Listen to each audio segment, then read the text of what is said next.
warahmatullahi wabarakatuh.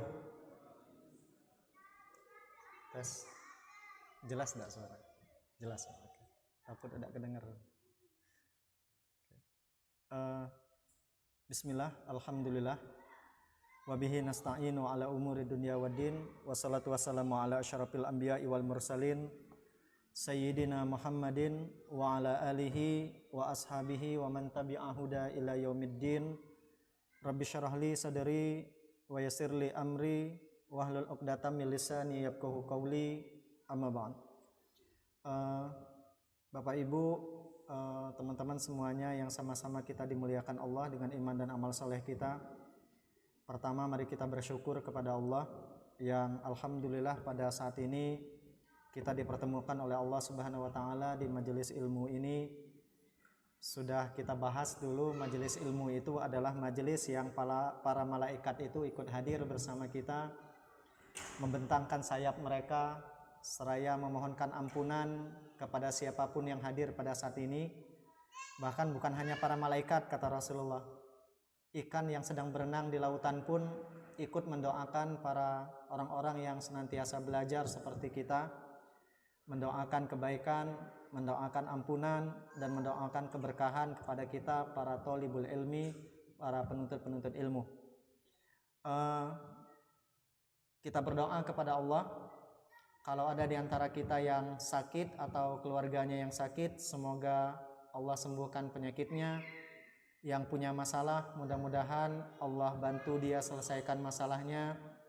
Yang punya kesusahan hidup, mudah-mudahan Allah angkat kesusahan hidupnya, ya. Kemudian yang belum menikah, mudah-mudahan Allah segera pertemukan jodohnya. Yang sudah menikah, mudah-mudahan Allah berkahi keluarganya. Kemudian yang punya hutang juga sama, mudah-mudahan Allah lunasi hutang-hutangnya. Wabil khusus yang masih terlilit riba, mudah-mudahan Allah Subhanahu wa taala segera bantu dia agar bisa lepas dari jeratan harta riba. Amin ya rabbal alamin. Teman-teman yang dimuliakan Allah, salawat dan salam seperti biasa kita sampaikan kepada orang yang sangat kita cintai, Nabi yang kita rindukan syafaat beliau, dialah Nabi besar Muhammad sallallahu alaihi wasallam. Allahumma shalli ala sayyidina Muhammad wa ala ali sayyidina Muhammad. Mengawali kajian ini kita mulai dengan lafaz al-basmalah. Bismillahirrahmanirrahim. Kemudian sebelum saya menyampaikan materi, ada beberapa hal penting yang perlu saya sampaikan. Yang pertama, saya perlu mengingatkan kita untuk tetap mentaati protokol kesehatan. Jangan buka maskernya menpaca kecuali saya, karena saya harus ngomong. Ya, silakan, khawatir kelak ada tiba-tiba datang Satpol PP, polisi kena kita. Jadi bagi yang tidak sempat bawa masker, panitia menyiapkan maskernya. Ya. Kemudian jangan ada kontak fisik, sebisa mungkin jaga jarak, karena kita tidak tahu entah kita atau kawan kita yang corona, kita tidak tahu. Ya, karena mendadak kelihatan soal. Itu yang pertama, ya. Mohon izin untuk tetap bisa mentaati protokol kesehatan. Silakan tetap pakai maskernya. Yang belum punya masker boleh minta ke Bang Fajri, ada maskernya, silakan. Kemudian yang kedua, materi seperti biasa sudah saya share di grup sama Bang Oding tadi, lewat Bang Oding sudah di-share di grup private course, termasuk di grupnya Ngopi Dakwah, ya, baik yang Ngopi Dakwah yang ikhwan maupun akhwat sudah saya share. Yang belum dapat mungkin dimasukkan dulu ke grup supaya di-share kembali materi yang sudah saya sampaikan. Sama seperti Ustadz Dedek dan Ustadz Amir Syuhada kemarin, beliau berdua seperti saya juga nge-share materi supaya itu bisa mempermudah arah kajian kita, ya. Oke. Kemudian yang ketiga, tema kita malam hari ini luar biasa berat. Kalau saya boleh ngomong, Ustadz Dedek pelicoh. Gilir yang berat-berat beri kayak gue gitu. Ya, tapi nggak apa-apa. Insya Allah sebisa mungkin saya akan menjelaskan sejauh dari apa yang saya pahami dan yang saya pelajari, tentu juga dengan izin dan pertolongan dari Allah. Mudah-mudahan saya bisa menjelaskan tema tentang riba ini dengan baik. Kemudian yang selanjutnya, Bapak Ibu yang dimuliakan Allah, tema ini tidak pacak kita selesaikan semalam. Apalagi waktu kita sangat sebentar ini, paling sejam setengah maksimal. Kita sampai jam 8 lah sudah harus berhenti gitu. Jadi insya Allah materinya akan continue, tapi wallahu alam nanti kapan berlanjutnya. Yang jelas pada malam hari ini kita hanya fokus kepada judul tema kita aja yang ada di slide itu ya. Dosa riba ngeri banget gitu ya. Nah, kita akan membahas nanti fokusnya hanya kepada bab ini aja. Betapa ngerinya mereka yang terlilit atau terlibat dalam harta riba. Kita hanya fokus ke sini saja pada malam hari ini. Termasuk nanti kita akan sedikit membahas bagaimana proses pengharaman riba. Kita akan bahas juga supaya kita bisa utuh pemahamannya. Nah, kita belum akan membahas tentang apa itu riba, belum, nanti insya Allah. Kemudian jenis-jenis riba juga belum kita bahas karena tema tentang riba ini sangat panjang sekali ya. Jadi silakan teman-teman dibuka slide-nya, kemudian disiapkan alat tulis, siapa tahu nanti ada hal-hal yang penting yang perlu ditanyakan. Kemudian yang terakhir nanti saat sesi tanya jawab mohon tidak menanyakan dulu apa yang belum kita bahas. Karena temanya seperti tadi yang saya sampaikan, ini insya Allah temanya akan berlanjut. Fokus hanya kepada tema kita pada malam hari ini. Sudah siap Bapak Ibu? Sudah siap? Semangat hadir malam hari ini? Semangat ya. Berapa kalau boleh minta penilaian semangatnya? 1 sampai 10. Yang 10 angkat tangan. Wah, Masya Allah. Yang 9. Ada yang 9, jujur. Yang 8. Yang di bawah 5. Oke, yang 10 tadi, kenapa bersemangat? Karena ada orang rumah. Semangat ya, karena ini pahala ya, insya Allah. Karena Rasulullah mengatakan, man kharaja li talabil ilmi fahuwa fi sabilillah hatta yarji. Jadi kata Rasulullah, barang siapa yang keluar dari rumahnya untuk belajar menuntut ilmu, sesungguhnya dia sedang berjihad. Jadi kita bisa berjihad tanpa harus berperang. Caranya bagaimana? Ya belajar seperti sekarang. Karena orang-orang yang sering hadir di majelis ilmu, sesungguhnya mereka adalah orang-orang yang sedang jihad fisabilillah. Seandainya pun pulang dari sini kelak Allah takdirkan kita meninggal, matinya pun insya Allah kita mati syahid ya. Nah Bapak Ibu yang dimuliakan Allah, oke silakan dibuka slide-nya. Kita akan bahas betapa ngerinya riba. Oke, kita mulai dari sini. Ini adalah ucapan dari Umar bin Khattab radhiyallahu anhu dan khalifah yang keempat Ali bin Abi Thalib radhiyallahu anhu wa karramallahu wajha. Tema ini tema yang sangat penting tentang riba. Mengapa tema ini sangat penting? Umar bin Khattab radhiyallahu anhu beliau pernah mengatakan apa? Kata beliau, la yattajiru fi suqina illa man faqiha.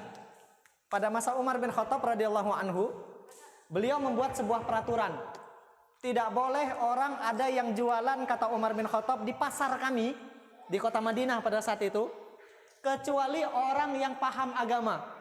Jadi peraturan itu dibuat sama Umar. Mengapa? Ini alasannya kata Umar, wa illa akalar riba. Kalau dia tidak paham ilmu agama, khususnya bab tentang muamalah, maka orang tersebut kata Umar pasti akan terjerumus ke dalam harta riba. Kemudian khalifah yang keempat Ali bin Abi Thalib juga berbicara dengan teks yang hampir sama. Kata Ali bin Abi Thalib, manittajara, barang siapa yang berbisnis, barang siapa yang berjual beli, qabla ayyatafaqqaha, sebelum dia paham ilmu fikih, khususnya dalam bab jual beli, kata Ali bin Abi Thalib, irtatama fir riba, orang itu pasti akan melakukan praktek riba. Jadi barang siapa yang berbisnis tapi belum belajar dulu bab apa itu jual beli dan riba, dia kata Ali pasti irtatama fir riba. Sampai 3 kali Ali ngomongnya, irtatama fir riba, tsumma irtatama fir riba, tsumma irtatama fir riba. Pasti. Nah, jadi teman-teman yang dimuliakan Allah, oleh karena itu ketika kita membahas tema tentang riba ini, sesungguhnya kita telah membahas sebuah tema yang memang sangat dianjurkan oleh para sahabat dan Rasulullah SAW.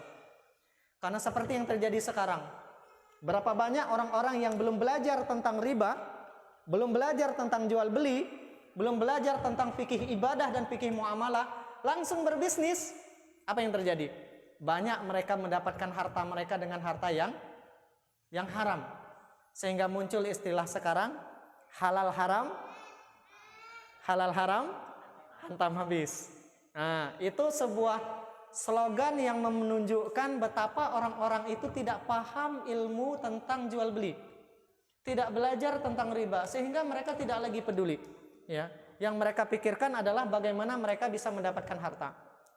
Oke, benar kiranya ketika baginda Rasulullah Shallallahu Alaihi Wasallam 14 abad yang silam memberikan sebuah prediksi.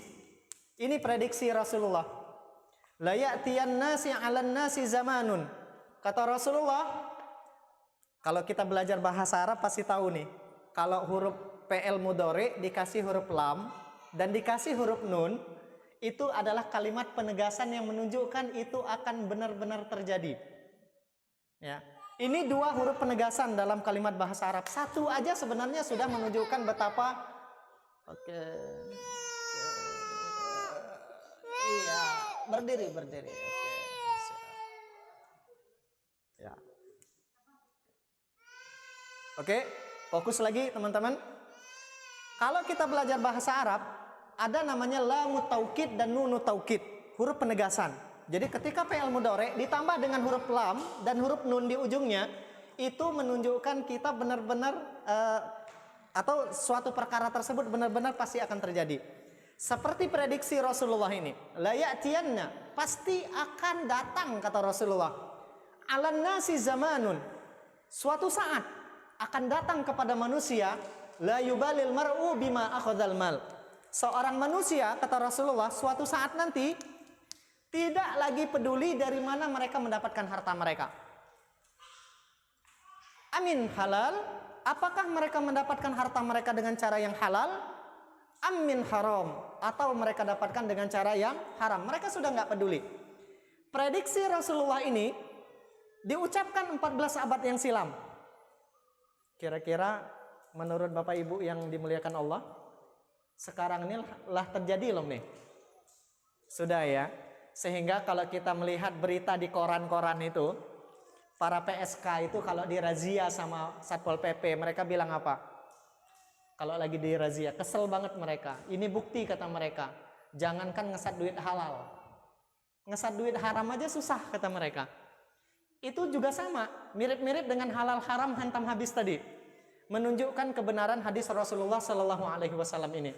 Oleh karena itu Bapak Ibu yang dimuliakan Allah, ketika kita membahas tema tentang riba ini, sesungguhnya kita sedang berusaha tidak masuk ke dalam prediksi Rasulullah Shallallahu Alaihi Wasallam ini. Karena orang kalau dia paham harta riba, paham tentang bab riba, maka insya Allah dia akan bisa menjaga dirinya dari harta riba. Sama kayak kita menikah. Ketika kita menikah, kita paham bab nikah, kita paham bab talak, kita paham bab khulu, kita paham bab pasah pembatalan pernikahan dan seterusnya, maka insya Allah menjalani pernikahan dengan ilmu itu terasa lebih pede kita. Beda dengan kayak kita jual beli juga sama. Kita nggak punya ilmunya, maka kita nggak pede menjalankannya. Oleh karena itu tema ini sangat penting sekali. Selanjutnya, sebelum kita bahas betapa ngerinya harta riba, kita perlu membahas dulu apa itu harta haram. Sempat saya bahas dulu di Ngopi Dakwah yang ikhwan. Harta haram itu menurut Syekh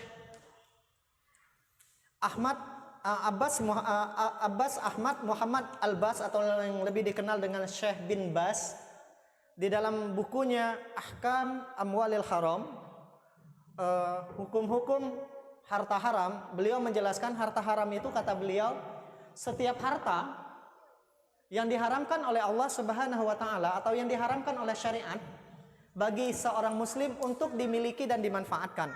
Jadi dua kata kuncinya. Harta haram itu dua kata kuncinya. Pertama, nggak boleh kita miliki. Yang kedua, tidak boleh kita manfaatkan.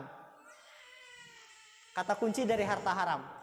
Setiap harta yang tidak boleh dimiliki oleh Allah Subhanahu wa taala kepada kita, artinya yang dilarang oleh Allah bagi kita untuk dimiliki, Dan yang kedua, dilarang pula untuk dimanfaatkan. Mengapa Syekh bin Baz memberikan definisi yang seperti ini? Karena kata beliau, bisa jadi seseorang itu dia tidak makan daging babi karena dia tahu daging babi haram. Namun tidak menutup kemungkinan orang tadi punya saham di peternakan babi. Lalu dia menghasilkan uang dari sahamnya tadi. Maka uang yang dia dapatkan dari saham di peternakan babi tadi itu termasuk kategori harta haram.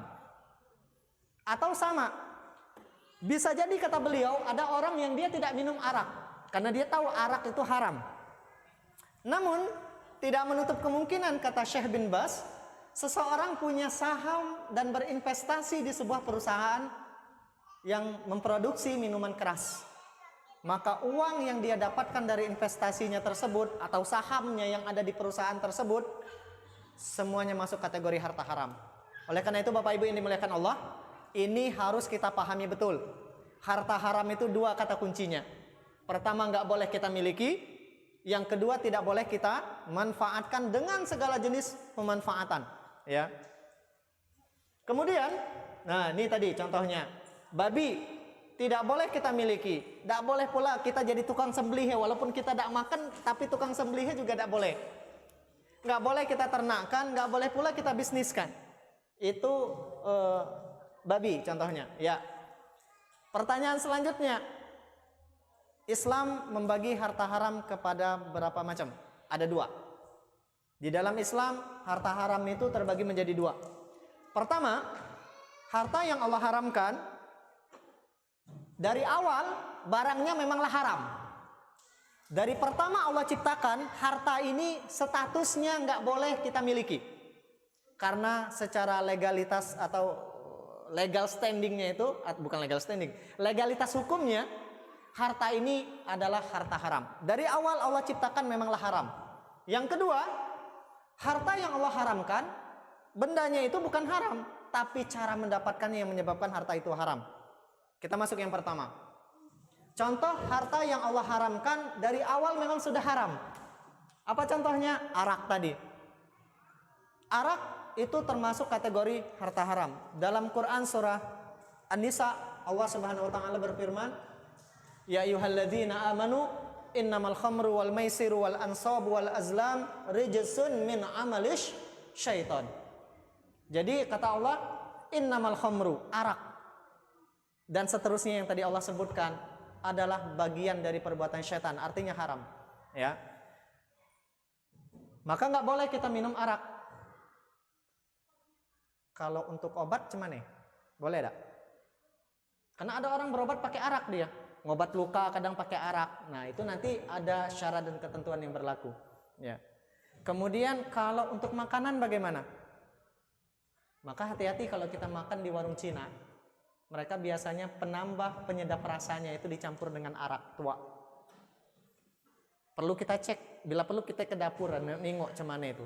Itu ada kadang mereka menyiapkan arak. Hati-hati, itu haram, nggak boleh. Yang kedua, bangkai. Bangkai juga sama. Dari awal barang ini adalah harta haram.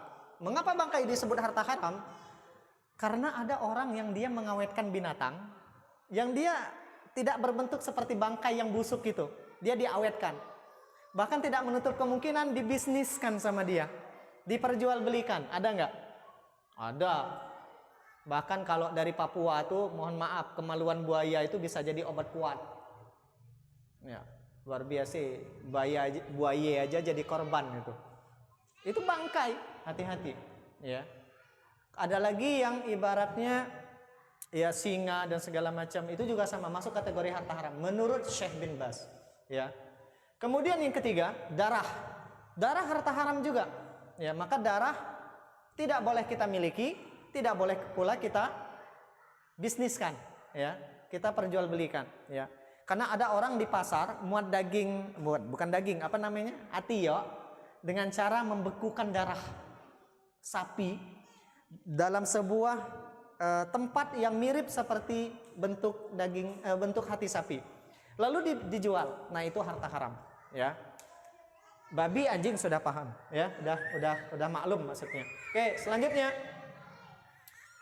Jenis harta haram yang kedua adalah harta yang Allah haramkan, bukan hartanya yang menyebabkan harta itu haram, tapi cara memperolehnya yang merubah status harta itu menjadi harta haram. Apa contohnya? Ya, contohnya adalah harta hasil riba. Ya. Harta hasil riba, uangnya itu kalau kita pegang duit ribanya itu, dia tidak najis. Kalau kita pakai sholat kayak tadi, masuk kantong kita, sholat kita tetap sah. Dipegang pun sama kita, harta itu tidak najis. Tapi statusnya haram. Ya, ketika kita pegang uangnya tidak najis ya, sholatnya tetap sah. Kemudian, mengapa disebut harta haram, harta hasil riba tadi? Karena cara memperolehnya. Itu yang pertama, contohnya ya. Ya ini ada orang beri pinjaman 1 juta, kemudian wajib dibalikin 1.200.000. Nah 200 itu yang haram. Tambahannya aja yang haram. Yang 1 juta yang memang hak dia ya nggak haram. Ya, yang dia yang masuk, misalkan Bang Rusli minjamin saya duit 1 juta. Tapi Bang Rusli mensyaratkan di awal, Ustaz Firdaus boleh pinjam uang saya 1 juta, tapi nanti wajib dibalikin 1.200.000. Nah yang 1 juta memang hak Bang Rusli, nggak haram yang tuh.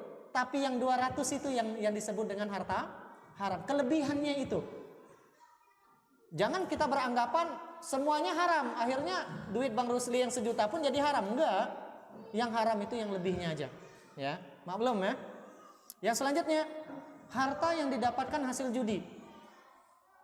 Makanya salah satu instrumen untuk menilai sebuah akad atau sebuah transaksi itu bermasalah atau tidak, ada nggak unsur judi di dalamnya? Yang pertama tadi ada nggak unsur ribanya? Yang kedua ada nggak unsur judi ya? Yang ketiga, harta hasil suap, riswah. Kita nyuap orang. Ya sama seperti misalkan ketika kita untuk mendapatkan suatu proyek, kita menyuap orang lain. Maka hasil dari proyek itu masuk kategori harta haram. Atau korupsi, para koruptor yang kita tahu itu juga sama. Harta hasil curian juga sama. Kalau mencuri itu ngambil duit orang diam-diam, itu namanya mencuri atau maling. Tapi kalau merampok atau merampas, ngambil duit orang dengan terang-terangan, itulah begal. Ya, sama haram juga. Mindahin patok tanah, cemane? Haram enggak tuh? Baik terang-terangan maupun diam-diam itu haram. Mindahin patok tanah, ya kayak kita misalkan beli tanah, sama tetangga kita digeser patoknya, dia ngambil tanah kita, maka itu harta haram. Kalau dijual, uang hasilnya itu haram nanti. Ya. Kemudian yang terakhir, harta hasil penipuan juga sama. Ya. Ini masuk kategori harta haram. Nah, itu definisi dari harta haram. Selanjutnya teman-teman yang dimuliakan Allah, kita mulai membahas tentang betapa ngerinya harta riba. Ya. Riba seperti yang kita ketahui sudah jelas di dalam Al-Qur'an hukumnya haram.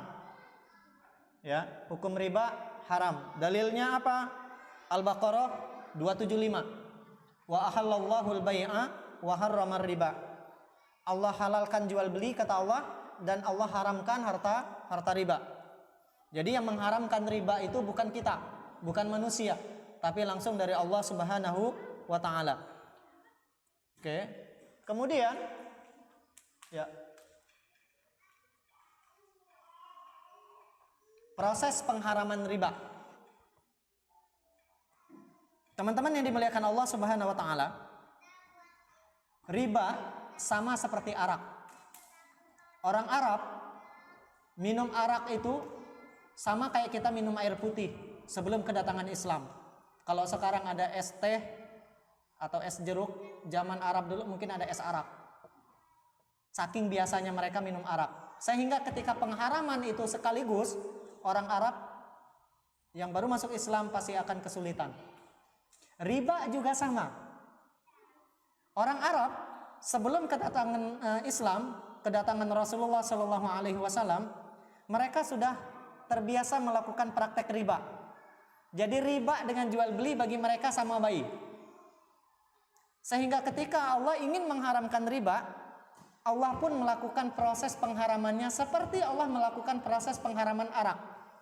Sehingga kalau kita belajar sejarah atau yang kita di pesantren dulu itu ada salah satu mata pelajaran namanya itu Tarikh Tasyri' atau sejarah turunnya syariat Islam. Ada salah satu babnya itu namanya At-Tadarruj fit Tasyri' atau tahapan-tahapan penurunan hukum di dalam Islam. Hukum dia tidak turun sekaligus, langsung haram, langsung halal. Hukum yang 5 itu nggak mungkin turun sekaligus.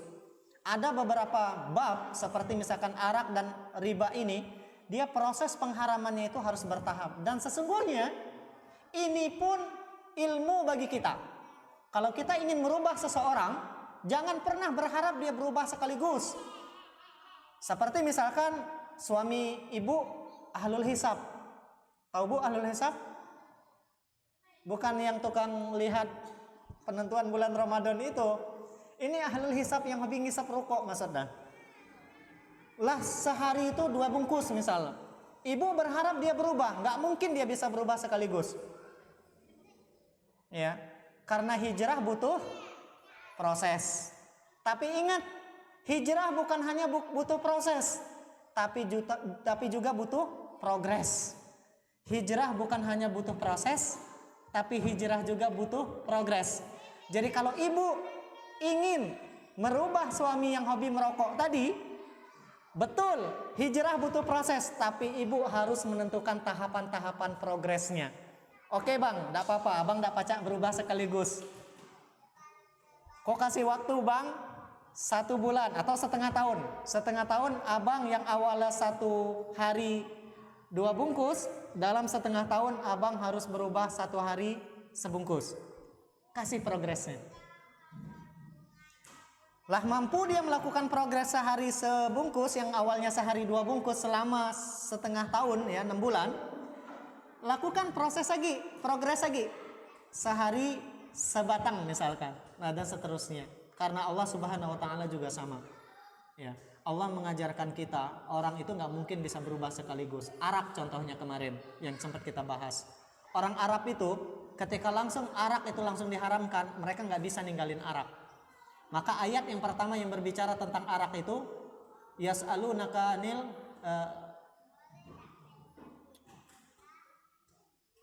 yas'alunaka anil khamri wal maisir. Wahai Muhammad, kata Allah, orang bertanya kepadamu tentang arak dan judi. Qul fihima itsmun kabir wa manafi'u linnas. Katakan wahai Muhammad kepada orang, di dalam arak dan judi itu ada itsmun kabir, dosa yang besar, ya. Kemudian ada pula manfaatnya bagi mereka. Wa itsmuhuma akbaru min naf'ihima, tapi dosanya lebih besar daripada manfaat. Sudah haram belum? Belum. Orang masih minum arak. Lalu turun ayat yang kedua, Quran surah An-Nisa di juz yang kelima. Ya ayyuhalladzina amanu la taqrabus shalah wa antum sukara. Jangan kalian salat kata Allah sedangkan kalian dalam kondisi sukaro. Sukaro itu sedang mabok. Makanya kalau kita salat enggak boleh kita dalam kondisi mabok. Mulai berkurang mereka minum. Lalu ketika mereka dalam kondisi siap, Allah haramkan sekaligus. Ya ayyuhalladzina amanu innamal khamru wal maisir wal ansam wal azlam rijsun min amali syaitan. Begitu pula dengan riba. Pada proses yang pertama, ayat yang pertama, Quran surah Ar-Rum ayat 39. Wa ma utitum min riba, ketika kalian diberi harta riba kata Allah, liyarbu fi amwalin nas, lalu kalian melakukan praktek riba dengan sesama manusia, fala yarbu indallah, maka jangan kalian melakukan praktek itu lagi ketika kalian berurusan dengan Allah. Tidak langsung haram ini, ya. Lalu turun ayat yang kedua, ya. Ayat yang kedua Quran surah An-Nisa ayat 160 161. Allah menceritakan tentang perilakunya kaum Yahudi yang suka melakukan praktek riba. Wa bidzulmin minalladzina hadu, karena kezaliman orang-orang Yahudi kata Allah, haramna alaihim thayyibatin, kami haramkan kepada mereka beberapa harta-harta yang halal awalnya, tapi Allah haramkan. Uhillat lahum, yang sempat dihalalkan bagi mereka. Wa bisaddihim an sabilillahi katsira, karena orang Yahudi suka menghalangi orang untuk berjuang di jalan Allah. Itu karakternya orang Yahudi, ya. Wa akhzihimur riba, Orang Yahudi kata Allah suka memakan harta riba. Ini lebih tegas lagi, tidak langsung haram juga. Lalu turun ayat yang ketiga, ya ayyuhalladzina amanu, wahai orang-orang yang beriman, la ta'kulur riba ad'afa mudha'afa. Jangan kalian makan harta riba yang hasilnya berlipat-lipat tadi. Minjam 1 juta balik ke jadi 2 juta dan seterusnya. Tambah tegas sampai akhirnya Allah haramkan secara total di dalam Quran surah Al-Baqarah 275 sampai 278 sampai 279. Ya ayyuhalladzina amanu taqullah, wahai orang-orang yang beriman, bertakwalah kalian kepada Allah, wa dzaru ma baqiya minar riba. Tinggalkan. Ini lebih tegas lagi. Jadi gitu ya teman-teman. Riba itu nggak ujub-ujub langsung haram. Jadi proses pengharamannya bertahap. Sama seperti arak tadi, ya. Oleh karena itu, ketika nanti teman-teman yang mungkin ada di antara kita yang terlibat harta riba saat ini pengen hijrah, seandainya belum mampu hijrah secara total, lakukan hijrah secara bertahap juga. Tapi ingat kata kuncinya tadi, yang namanya hijrah bukan hanya butuh proses, tapi hijrah butuh progres. Saya sempat ngisi di sebuah bank konvensional yang saya tidak akan menyebutkan nama banknya, menjaga kode etik perbankan dan kode etik jurnalistik. Saya rutin mengisinya, sebulan sekali saya ngisi di bank tersebut. Setiap saya selesai mengisi kajian di bank tersebut, yang tentu isi kajiannya bukan tentang harta riba, kajiannya tentang tazkiyatun nafs, bagaimana membangun kesucian jiwa. Biasanya setelah saya ngisi kajian ada yang curhat, Ustaz, saya ini tidak tenang sebenarnya Ustaz, begawi di tempat macam ini, walaupun duit banyak, saya merasa gimana ya Ustaz ya, ibadah itu kayak masih malas kata dia. Nah saya tetap ngasih saran seperti itu tadi, hijrah, tapi proses dan progres itu harus dilakukan, ya. Jadi kalau teman-teman misalkan sekarang terlibat dari harta riba atau masih bergelut di dunia riba, hijrah itu wajib. Kalau bisa langsung hijrah secara total, alhamdulillah. Tapi jarang yang pacak macam ya. Ya. Kalau belum bisa, bagaimana Ustadz? Berdosa enggak kalau seandainya saya hijrahnya pelan-pelan? Enggak berdosa. Yang penting ada progresnya. Nah, sampai kapan? Harus ditargetkan. Ya, gitu ya kawan-kawannya. Sama seperti pengharaman harta riba tadi. Ya. Oke, kita lanjutkan. Ini bahaya riba. Di dalam Al-Baqarah 275, Allah Subhanahu wa taala menjelaskan betapa berbahayanya harta riba dan pelaku yang melakukan praktek riba. Allah mengatakan, alladzina ya'kuluna riba, orang yang memakan harta riba, la yakumuna illa kama yakumul ladzi yatakhabbathu syaitanu minal mas.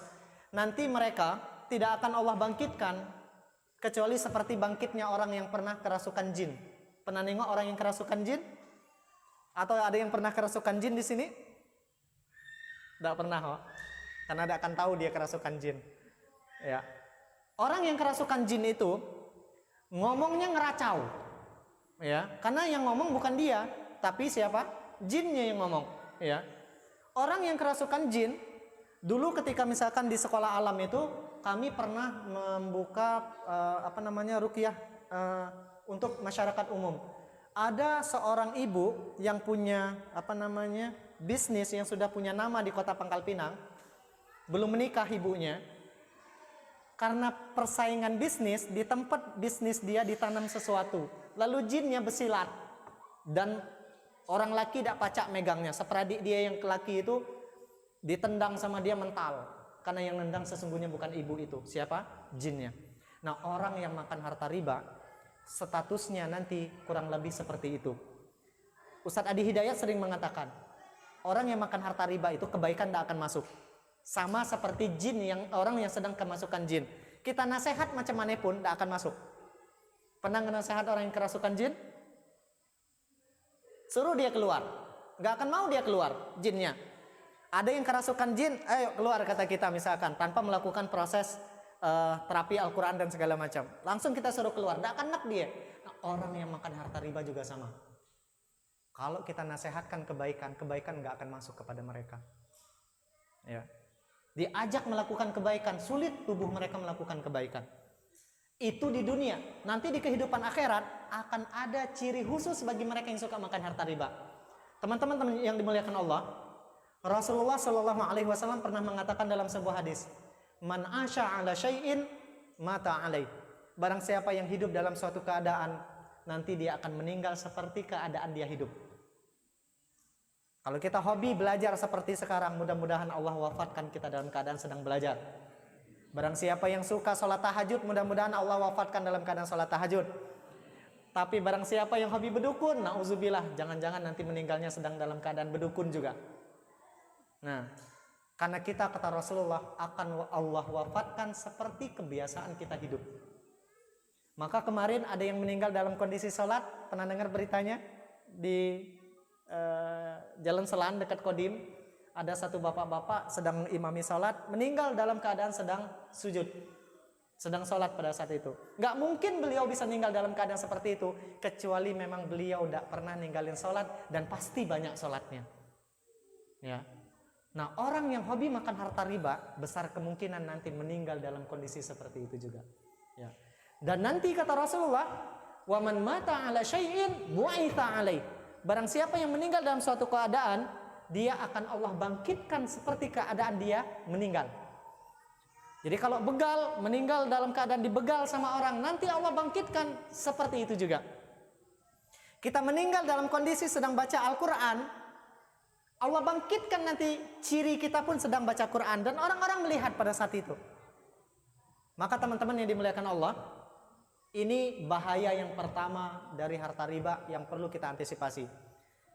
Kalau kita hobi makan harta riba atau pernah makan harta riba dan belum bertaubat, maka na'udzubillah, bisa jadi nanti Allah akan bangkitkan kita dari kubur pada hari kiamat saat tiupan sangkakala yang kedua dalam kondisi seperti orang yang kerasukan jin. Hari kiamat kita semua punya label masing-masing sesuai dengan amal kita. Yang suka bersedekah pada hari kiamat ada tanda di kepalanya, dia suka sedekah. Yang berbakti sama orang tuanya ada tandanya. Yang tadi juga sama, yang jahat sama tetangganya ada label nanti di kepalanya, ini orang jahat sama tetangga, ya, dan seterusnya. Oke. Maka karena berbahayanya riba tadi, Allah Subhanahu wa taala meminta kita semua bertaubat dari praktek harta riba. Apa kata Allah? Al-Baqarah 278. Ya ayyuhalladzina amanu, wahai orang-orang yang beriman, ittaqullah, bertakwalah kalian kepada Allah. Wadharu ma baqiya minar riba, tinggalkan segera. Wadharu. Ya. Wadharu. Dzaro dengan taroka itu kan beda maknanya. Sama kayak berjalan dengan berlari, sama enggak? Kalau berjalan bahasa Arabnya masya yamshi, ana amshi, berjalan itu. Tapi kalau jaro yajri itu berlari kencang. Makanya sedekah disebut dengan sedekah jariah karena pahalanya berlari mengejar kita. Ya. Nah, kalimat ini Allah tidak menggunakan kalimat tinggalkan, tapi cepat-cepat tinggalkan kata Allah. Apa istilahnya tuh? Ya pokoknya jangan ditunda. Kalau wadharu itu nggak ada istilah menunda. Tapi kalau taroka ada kemungkinan kita melakukan proses penundaan. Beda maknanya di situ kalau dalam bahasa Arab. Ya. Maka teman-teman yang dimuliakan Allah, dalam Al-Baqarah 278 ini Allah memerintahkan kita untuk meninggalkan harta riba. Segera, in kuntum mu'minin. Ingat kata yang terakhirnya, jika kalian mengaku diri kalian beriman kepada Allah. Artinya kalau kita tarik pemahaman sebaliknya, kalau sekarang kita masih melakukan praktek riba dan tidak ada ikhtiar untuk keluar dari praktek riba, jangan pernah mengaku diri kita beriman. Itu makna kasarnya kalau kita ambil pemahaman sebaliknya. Oke, selanjutnya teman-teman yang dimuliakan Allah, ini ada beberapa ngerinya riba, ya. Silakan dilihat. Nanti satu persatu kita akan bahas. Yang pertama, pelaku riba terang-terangan diperangi oleh Allah dan Rasul-Nya. Yang kedua, riba termasuk tujuh dosa yang membinasakan. Ya. Yang ketiga, pelaku riba akan dilaknat oleh Allah Subhanahu wa taala. Yang keempat, riba lebih buruk daripada berzina. 1 dirham riba sama dengan berzina 36 kali. Yang ngomong Rasulullah. Berarti kalau 1 juta berapa ya? Hitung baiklah. Ada itu hitungannya. Kemudian dosa riba yang paling ringan seperti berzina dengan ibu kandung. Pelaku riba akan mendapatkan ancaman kekal di dalam neraka. Padahal kita, orang Islam, dijamin masuk surga walaupun banyak maksiat. Kata Rasulullah, kullu ummati yadkhulunal jannah. Semua umatku, kata Rasulullah, pasti masuk surga. Illa man aba, kecuali yang tidak enak, kata Rasulullah. Para sahabat bertanya, wa may ya'ba ya Rasulullah? Siapa orang yang tidak mau masuk surga ya Rasul? Kata Rasulullah, man ata'ani dakhalal jannah. Barang siapa yang taat kepada perintahku dan sunnah-sunnahku, dia masuk ke dalam surga. Wa man asani fahuwa ya'ba. Tapi barang siapa yang tidak mau mengamalkan sunnah Rasul, maka itulah orang yang enggak mau masuk surga. Artinya apa?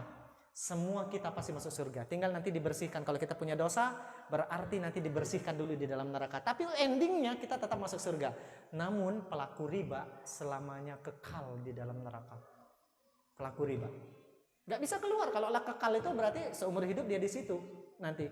Ya. Maraknya riba telah menghalalkan turunnya azab Allah. Kemudian ya sama ya, 78 ini sama. 9. Siksa di neraka sangat mengerikan bagi pelaku riba. Dan yang ke-10, harta riba tidak akan bertambah. Kita bahas siko-siko.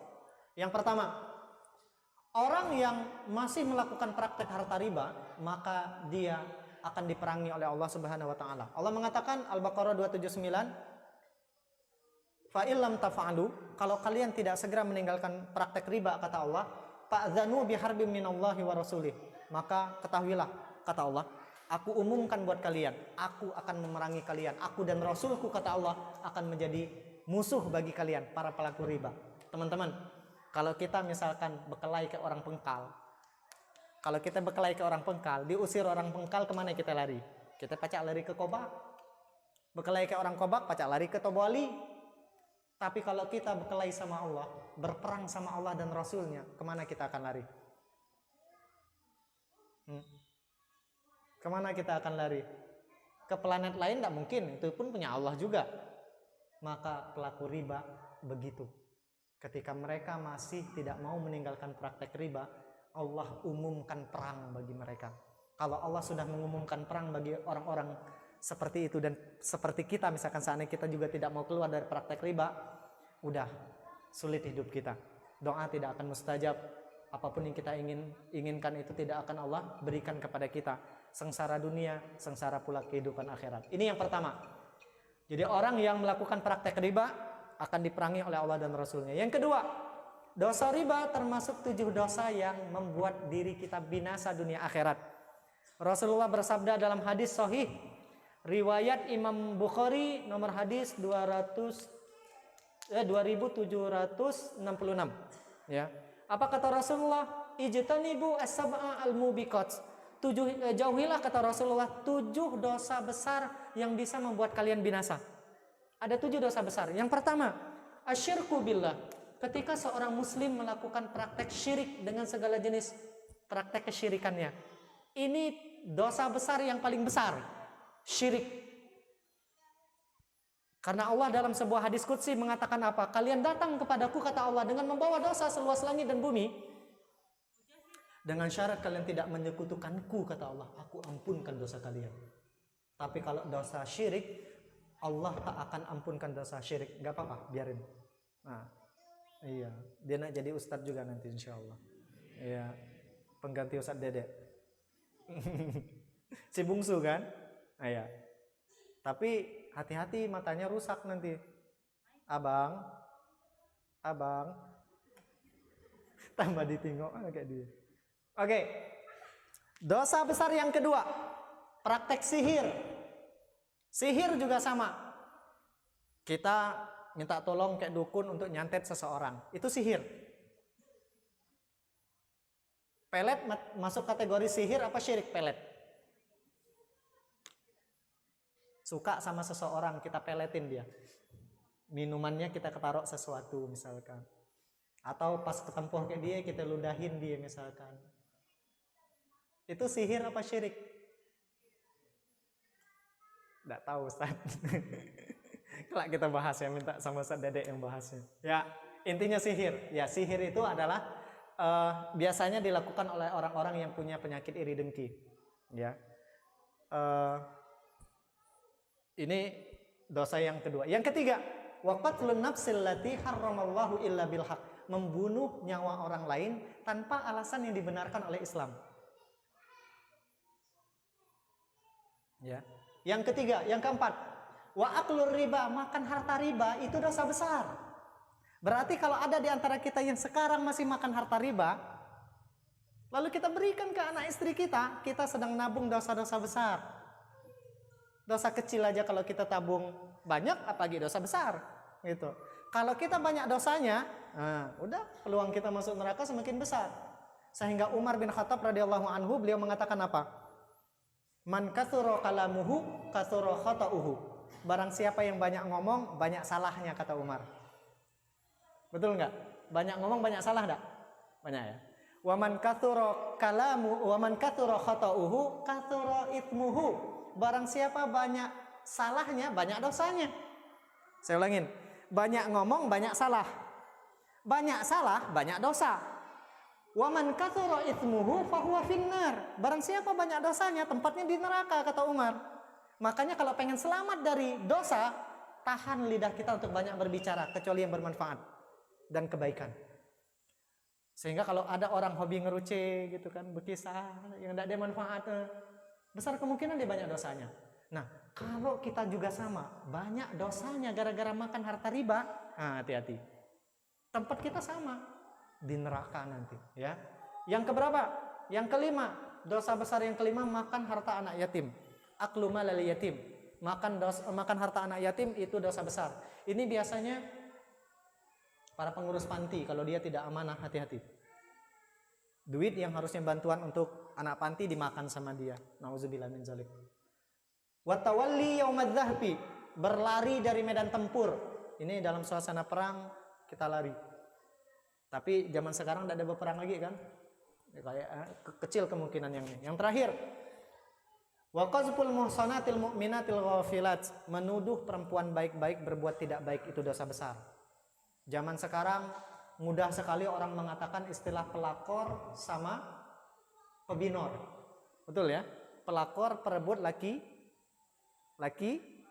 orang. Pebinor perebut bini orang. Kalau waria yang rebut apa namanya? Pewanor.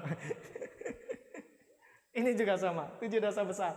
Oke, teman-teman yang dimuliakan Allah, intinya kalau kita masih melakukan praktek riba, maka sesungguhnya kita sedang menabung dosa-dosa besar, ya. Tapi kalau kita sekarang bertaubat, maka insya Allah akan Allah ampunkan dosa-dosa kita. Karena para ulama sering mengatakan la saghira ma'al istimrar. Tidak ada dosa kecil kalau dilakukan terus-menerus. Wala kabira, tidak ada dosa besar yang ini tidak akan Allah anggap 7 dosa besar ini ma'al istighfar, ketika kita beristighfar. Saya ulangin. La saghira ma'al istimrar. Tidak ada dosa kecil bagi Allah kalau dilakukan terus-menerus. Wala kabira ma'al istighfar, dan tidak ada dosa besar yang tidak Allah ampunkan kalau kita lazimkan istighfar. Jadi hati-hati kalau kita tidak bertaubat dari dosa besar, termasuk dari memakan harta riba, besar kemungkinan peluang masuk nerakanya semakin besar. Selanjutnya, pelaku riba akan dilaknat oleh Allah dan Rasulnya. Dilaknat, makna laknat itu apa di dalam Al-Quran?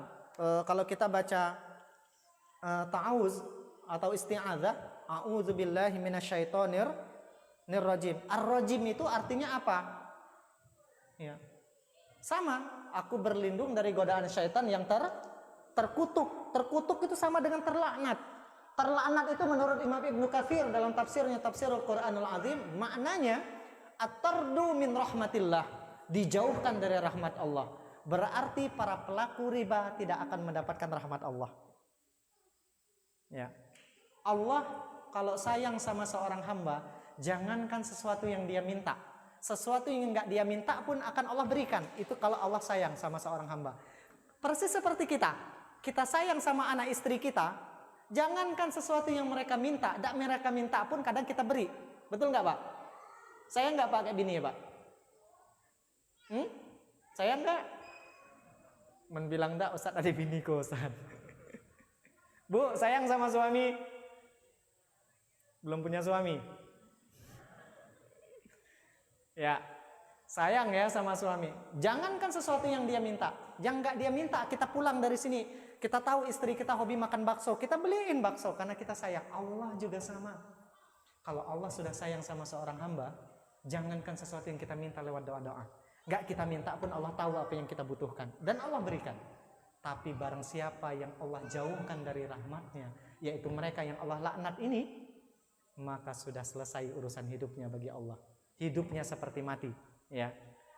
Rasulullah mengatakan dalam hadis riwayat Imam Muslim, la'ana Rasulullah sallallahu alaihi wasallam, Rasulullah melaknat ada 4 dari pelaku riba, kata Rasulullah. Pertama, akilur riba, yang makan harta riba, dilaknat. Jadi azan. Oke, kita istirahat.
ada 4 orang yang dilaknat oleh Rasulullah Sallallahu Alaihi Wasallam terkait dengan harta riba. Yang pertama, la'ana Rasulullah Sallallahu Alaihi Wasallam akilur riba, yang memakan harta riba. Ini yang pertama, golongan yang pertama yang dilaknat oleh Rasulullah. Dilaknat oleh Rasulullah, otomatis dilaknat sama Allah Subhanahu wa taala. Yang kedua, wa mukilahu, yang memberi makan harta riba. Sang pemberi makannya harta riba. Mungkin dia nggak makan harta ribanya, tapi dia memfasilitasi orang lain untuk memakan harta riba. Ini juga sama, ya. Yang ketiga, wa katibahu, pencatat transaksi ribanya. Kalau dalam sebuah bank itu mungkin CS-nya lah, ya, atau tellernya, ya, yang mencatat, mengetik dan sebagainya. Yang keempat, wa syahidaihi, 2 orang yang menyaksikannya. Artinya yang melihat tapi tidak mencegah. Ini pun akan kena laknat, ya. Seraya Rasulullah mengatakan waqalahum sawa, semuanya dapat sama dosanya. Jadi bukan berarti yang makannya lebih besar, yang kecil gitu. Sama aja. Sawa, berdosa gile kata Rasulullah. Semuanya berdosa. Nah, teman-teman yang dimuliakan Allah, selanjutnya laknat Allah, kalau kita mengkaji ayat Al-Qur'an, Allah sering menyandingkan laknat Allah itu dengan neraka jahanam. Artinya barang siapa yang dilaknat sama Allah, besar kemungkinan dia akan masuk ke dalam neraka jahanam. Seperti firman Allah dalam Quran surah Ali Imran kalau saya nggak salah ini. Ya. Allah Subhanahu wa taala berfirman, surah keempat Ali Imran apa An-Nisa? Al-Fatihah, Al-Baqarah, Ali Imran, An-Nisa berarti ya. Di Quran surah An-Nisa ayat 93, Allah Subhanahu kabel.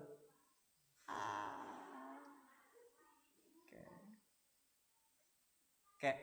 Allah Subhanahu wa taala berfirman, ini cirinya kalau kita dilaknat sama Allah, otomatis kita masuk neraka jahanam.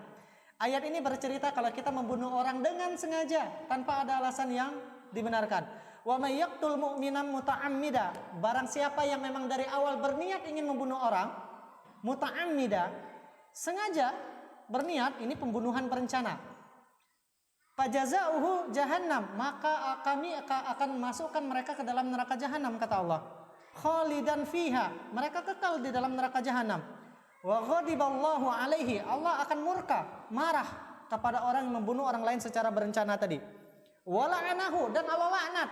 Nah, Allah gandengkan laknat dengan neraka jahanam. Allah gandengkan murka dengan neraka jahanam, ya. Kemudian wa la'anahu wa a'addalahu adzaban azima, dan Allah akan persiapkan bagi orang yang tadi dilaknat azab yang pedih. Nah, barang siapa yang terlibat harta riba dan dilaknat sama Rasulullah, maka dia akan mendapatkan masuk ke dalam neraka jahanam, disiksa dengan azab yang pedih, ya, dan Allah murka sama dirinya. Persis seperti orang yang melakukan pembunuhan berencana, juga sama, ya. Oleh karena itu teman-teman yang dimuliakan Allah, mau tidak mau sekarang berarti kita tidak bisa lagi bermain dengan harta riba. Kalau kita masih melakukan praktek riba dan tidak ada ikhtiar untuk hijrah, maka siap-siap kita dilaknat sama Allah, ya, dan Rasulnya. Kemudian yang keempat, dosa riba lebih buruk daripada dosa zina. Rasulullah mengatakan dirhamun riba, 1 dirham riba, nih, dirhamun riba, 1 dirham harta riba, ya'kuluhur rajulu, yang dimakan oleh seseorang, wa huwa ya'lam, dan dia tahu riba itu haram. Beda kasus kalau dia makan dia nggak tahu harta riba, ya. Ini dia tahu harta riba itu haram, dia tahu hukumnya, dan dia tahu yang dia dapatkan itu dengan cara riba. Asyaddu indallah, dosanya lebih besar di sisi Allah, min sittati wa thalathina zina, lebih besar dosanya daripada 36 kali berzina, ya. Nah, teman-teman yang dimuliakan Allah, kita lihat tadi 1 dirham, ya. Iya, saya salah tulis. Harusnya 1 dirham bukan 1 dinar. 1 dirham sama dengan 36 kali berzina. 1 dirham kalau kita kurskan dengan rupiah, kurang lebih 3.800 rupiah 1 dirhamnya. Berarti kalau kita punya duit 3.800 dari harta riba, enggak ya? Cuma segini, 3.800 dari harta riba, kita berdosanya sama dengan 36 kali berzina. Kalau kita punya 38.000 dari harta riba, berarti kali 10 baik. 360 kali berzina. Kalau kita punya 380.000 dari harta riba, berarti 3.600 kali berzina. Kalau kita punya 3.800.000 tabungan dari harta riba, kalikan aja berarti 36.000 kali berzina. Jadi orang yang memakan harta riba kelihatannya memang tidak separah para pelacur yang berzina. Tapi ternyata dosanya di sisi Allah Subhanahu wa taala lebih dahsyat daripada mereka yang melakukan praktek zina tadi. Makanya orang-orang yang melakukan praktek riba, kalau dia tahu itu haram dan dia masih bergelut di dunia itu, dosanya sangat dahsyat di sisi Allah Subhanahu wa taala. Yang keberapa? Yang kelima, dosa riba yang paling ringan sama dengan menikahi ibu kandung sendiri yang telah melahirkan kita. Berarti kalau seorang wanita sama seperti menikahi bapak kandung sendiri. Ya. Rasulullah mengatakan dalam hadis sahih, kata Rasulullah, ar-riba, dosa riba, salasun wa sab'una baban, 73 pintu dosa riba itu. Atau 73 tingkatan dosa riba itu. Aisaruha, tingkatan dosa riba yang paling ringan, yang paling rendah, misla, seperti ayyan kihar rajulu ummahu, seperti seseorang menikahi ibu kandungnya. Itu dosa riba yang paling ringan. Dalam riwayat yang lain, Rasulullah mengatakan, ar-riba, riba ithnani wa sab'una baban, 72. Kalau tadi 73 kan? Nih, kalau ini 73. Yang pertama ini 73, salasa wa sab'una, 73 pintu, 73 tingkatan. Tapi kalau seandainya dalam riwayat yang lain, dosa riba itu 72, bukan 73, 72. Baban, adnaha, tingkatan atau pintu riba yang paling ringan, seperti ityanur rajulu, seperti seorang laki-laki, mohon maaf, berzina dengan ibu kandungnya. Itu dosa riba yang paling ringan. Jadi kalau bilang, Ustadz, saya kan tidak banyak duit riba, enggak cuma sejuta Ustadz. Beda dengan orang-orang yang punya deposito misalkan miliaran di bank, pasti dosanya lebih banyak. Sama aja. Yang paling ringan dosa riba itu seperti kita berzina dengan ibu kandung kita. Itu dosa riba yang paling ringan. Oke. Kemudian yang keenam, pemakan harta riba akan kekal di dalam neraka. Dalilnya apa? Ya. Nih yang saya garisin, paman ja'ahu mau'izatum min rabbih, barang siapa yang suatu saat, kata Allah, setelah dia melakukan praktek harta riba, datang peringatan dari Tuhannya. Artinya dia dapat ilmu kayak kita sekarang. Bisa jadi ada di antara kita yang belum tahu ilmu tentang riba sebelumnya, tapi sekarang kita sudah tahu ilmu tentang riba. Riba haram dengan segala macam kengeriannya tadi. Lalu kata Allah, pantaha, dia berhenti dari harta ribanya, falahu masalab, maka baginya apa yang dulu dia dapatkan. Tapi ini bukan maksudnya kalau dulu misalkan kita, ada dua makna sebenarnya para ahli tafsir menafsirkan ayat ini. Ada yang mengatakan kalau sebelum pengharaman riba kita pernah mendapatkan harta riba, pengharaman ya, sebelum turunnya ayat tentang pengharaman riba, kita sudah mendapatkan uang misalkan 1M, maka 1M sebelum turunnya pengharaman riba, menurut para ahli tafsir itu milik kita. Tidak perlu kita berikan ke orang lain, tapi sebelum pengharaman. Namun ada ulama yang menafsirkan dengan penafsiran yang lain. Apa? Barang siapa yang sebelumnya dia melakukan praktek riba, tapi sekarang hijrah, maka dulu hasil harta ribanya menurut sebagian ulama boleh dia miliki. Tapi saya harus katakan ini pendapat yang lemah, dan saya sangat tidak menyarankan. Walaupun dulu kita punya harta riba dan belum ada ilmunya tentang riba, sekarang bagaimana? Apa yang harus kita lakukan dengan harta riba yang dulu kita pernah miliki? Ya mau tidak mau kita harus hijrahkan. Ya, kita bersihkan diri kita dari harta riba. Yang pernah masih ada harta riba, ya silakan dicek berapa misalkan harta ribanya. Ya, kayak gitu. Lalu Allah mengatakan apa? Wa amruhu ilallah, dan urusan orang yang tadi meninggalkan harta riba, Allah akan selesaikan urusannya. Tapi sebaliknya kata Allah, waman ada, setelah dia dapat ilmu tentang riba, dia masih kembali melakukan praktek riba, faulaika ashabun nar, maka mereka akan masuk ke dalam siksa api neraka. Hum fiha khalidun, mereka kekal di dalam siksa api neraka tadi. Tadi saya sudah sampaikan, semua orang Islam pasti masuk surga. Siapapun yang bersaksi tiada Tuhan selain Allah, la ilaha illallah Muhammadar Rasulullah, dijamin masuk surga.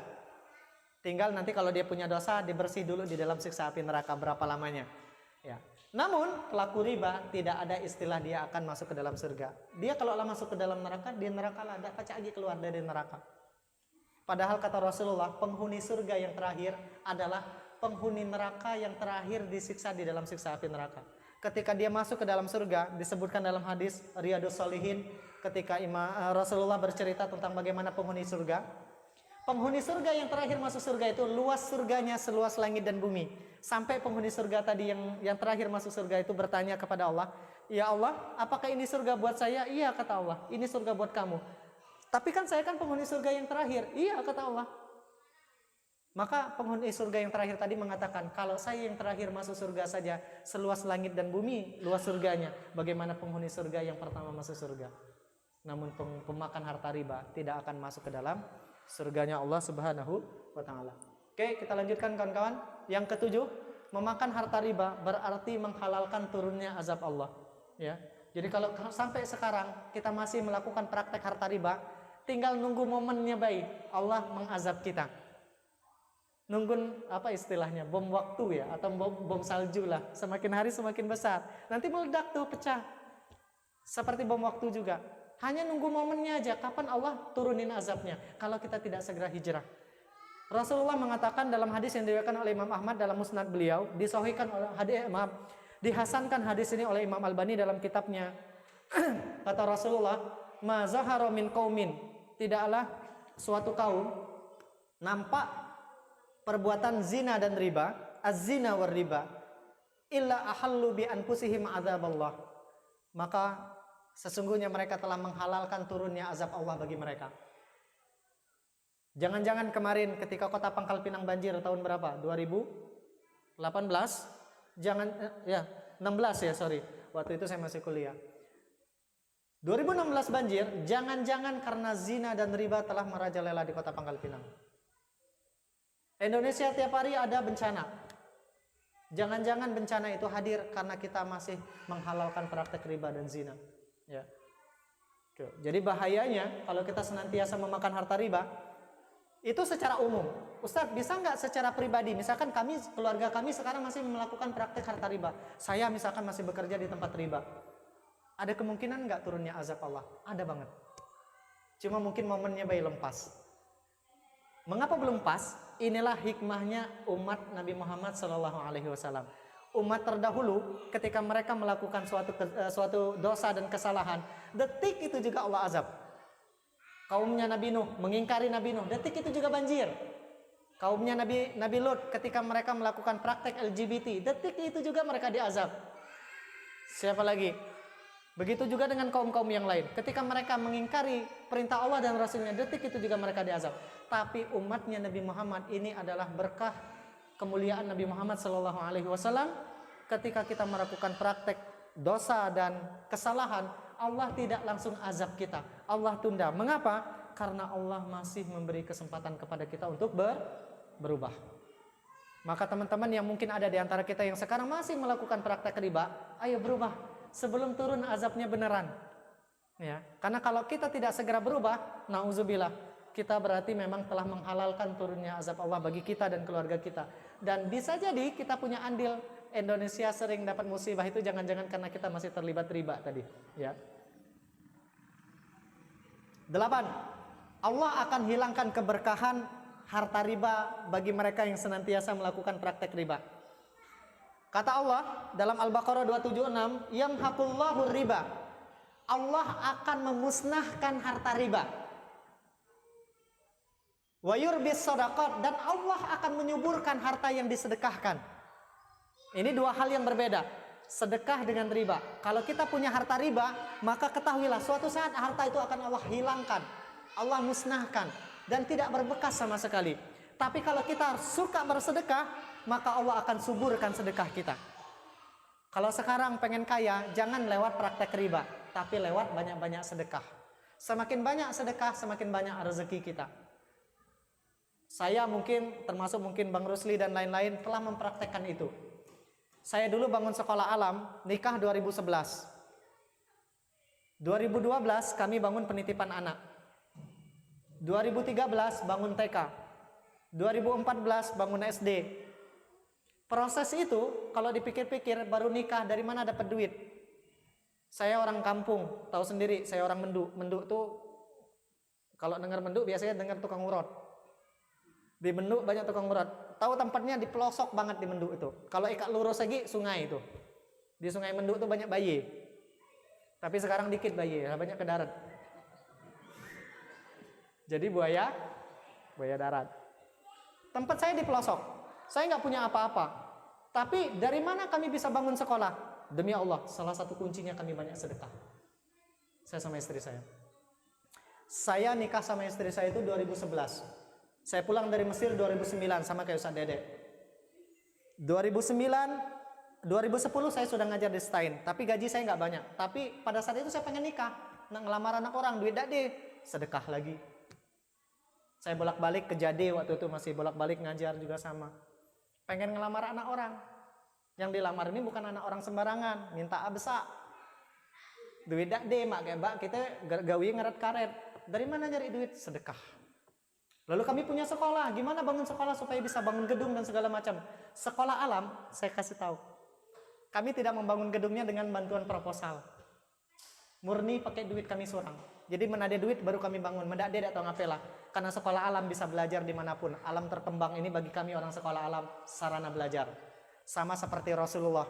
Beliau bisa membangun generasi terbaik bukan lewat bangunan yang megah. Lewat apa? Lewat guru yang berkualitas. Maka bagi sekolah alam 3 kuncinya. Guru yang berkualitas, buku yang banyak, sama metode yang menyenangkan. Itulah aset sekolah alam.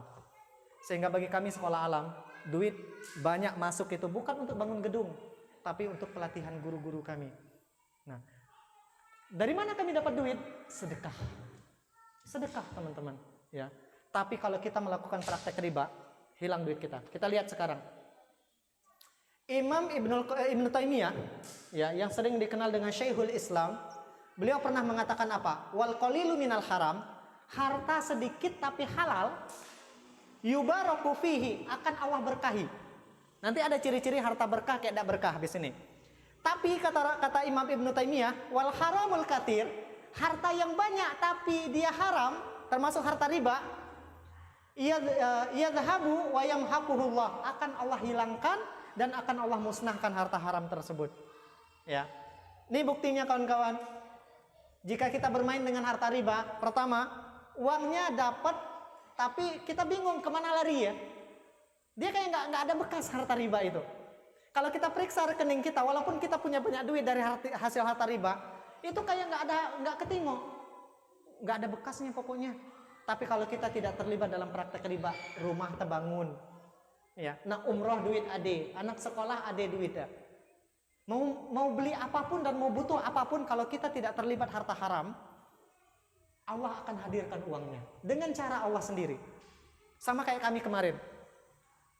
Saya sama istri satu prinsip kami menikah. Kami haramkan bagi diri kami untuk berhutang, walaupun halal ya. Kami tidak bangun rumah dengan berhutang, tidak bangun sekolah dengan berhutang, belum punya mobil sampai sekarang karena kami tidak punya mobil tapi berhutang. Karena tidak tenang beribadah, tidak tenang melakukan apapun. Itu prinsip hidup saya sama istri saya. Karena kami nggak mau itu. Tapi alhamdulillah karena kita punya prinsip seperti itu tadi, menghindari harta riba, tawaran banyak. Saya kalau ngisi ceramah-ceramah di bank konvensional selalu tawarin, Ustaz, untuk Ustaz Firdaus kami kasih deh, pokoknya kata mereka kemudahan. Tapi saya nggak mau. Karena kalau kita terlibat harta riba, uangnya entah lari entah kemana, bingung kita. Ya. Yang kedua, kayaknya megang duit, tapi semua urusan kayaknya sulit semua. Itu orang yang terlibat harta riba. Tapi kalau kita bebas dari harta riba, urusan kita itu seakan-akan dimudahkan sama Allah. Yang ketiga, duit segepok, tapi halangan datang terus nggak kapok-kapok. Itulah mereka yang terlibat harta riba. Yang keempat, rekeningnya kayaknya nambah, tapi musibah juga nambah. Rekening nambah, musibah nambah, itulah harta riba. Orang yang sering terlibat harta riba, musibahnya datang juga akan sering datang. Ya. Yang kelima, dapat uang sebukit tapi keluarga terus-terusan sakit. Akhirnya duitnya hilang tadi entah kemana. Ciri harta tidak berkah. Pertama, tidak ada bekas. Yang kedua, gampang hilang. Ya. Maka kalau kita punya duit, nggak ada nih, kita gaji mungkin 10 juta. Tapi dari 10 juta itu tidak tahu lari kemana, tidak berkah tuh ciri ya. Yang kedua, gampang hilang. Gampang lepas dengan cara Allah sendiri. Anak sakit, ada anak akhirnya ngeluarin duit. Tiba-tiba juga HP kita hilang. Ada anak beli HP baru lagi, ngeluar duit lagi. Itu ciri-ciri harta yang nggak berkah ya. Itu ya kawan-kawan ya. Jangan malu terlihat miskin. Malulah ketika kita pura-pura kaya, padahal dari hutang riba. Makanya tadi saya sampaikan, saya sama istri saya pantang untuk punya segala sesuatu tapi dari ngutang. Bagi kami itu bukan cara hidup yang baik. Makanya sekarang alhamdulillah lebih tenang. Memang dari awal nikah tidak ada berniat nak berutang. Ya.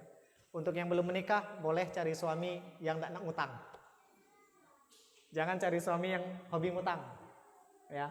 Kalau punya suami hobi ngutang, hidup tidak tenang, ibadah tidak tenang, punya gaji lah mikir nak kayak mutong utang kulit. Ya. Akhirnya ya begitu terus hidup kita, nggak ada kebahagiaan pada akhirnya. Ya. Oke. Waktu kita sedikit lagi, ya 5 menit lagi.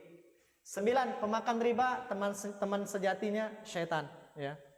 Mengapa? Allah mengatakan dalam Quran surah Al-Baqarah, ya ayuhan nas, wahai manusia kata Allah, kulu mimma fil ardi halalan tayyiba, makanlah apa yang ada di dunia ini halalan tayyiba, yang halal lagi baik. Jadi 2 syarat makanan kita. Pertama halal, kedua baik. Karena ada makanan halal tapi tidak baik. Contohnya apa? Minum yang manis-manis halal dia, tapi tidak baik kalau kita punya penyakit gula darah. Halal tapi tidak baik. Ada juga tidak baik, ya. Halal tapi tidak baik. Ada yang haram tapi baik. Contohnya apa? Minum air tapi belinya dari duit hasil riba tadi. Minumannya baik ini kalau kita minum sehat kita, tapi dibeli dari harta haram. Haram tapi minumannya halal, minumannya sehat tapi dibeli dari harta yang tidak baik. Makanya kalau minuman atau makanan kata Allah 2 syaratnya, halal dan baik. Sudah halal, baik, dibeli dengan harta yang halal, didapatkan dengan cara yang halal dan baik bagi tubuh kita, ya. Wala tattabi'u khutuwatis syaiton, jangan ikuti langkah syaitan. Berarti mereka yang makan harta yang haram sedang mengikuti langkah syaitan. Innahu lakum aduwwum mubin, dan syaitan itu adalah musuh yang nyata. 6 langkah syaitan dalam menggoda kita. Pertama, dia berusaha menjebak kita dalam kesyirikan tadi. Karena mengapa? Syirik dosa yang paling besar. Yang kedua, kalau dia tidak mampu membuat kita melakukan dosa syirik, syaitan akan berusaha membuat kita melakukan perkara bid'ah. Ya, urusan-urusan bid'ah. Kalau dia tidak mampu membuat kita terjebak dalam perkara bid'ah, dia berusaha menjebak kita dalam perkara al-kabair, dosa-dosa besar yang 7 tadi. Ya.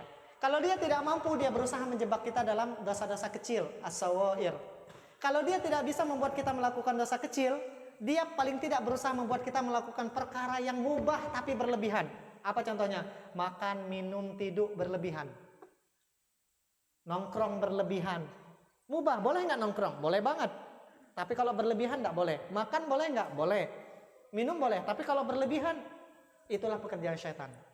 Yang terakhir, kalau dia tidak bisa membuat kita melakukan amalan mubah yang berlebihan, syaitan akan berusaha membuat kita melakukan amalan yang kurang afdol. Ya.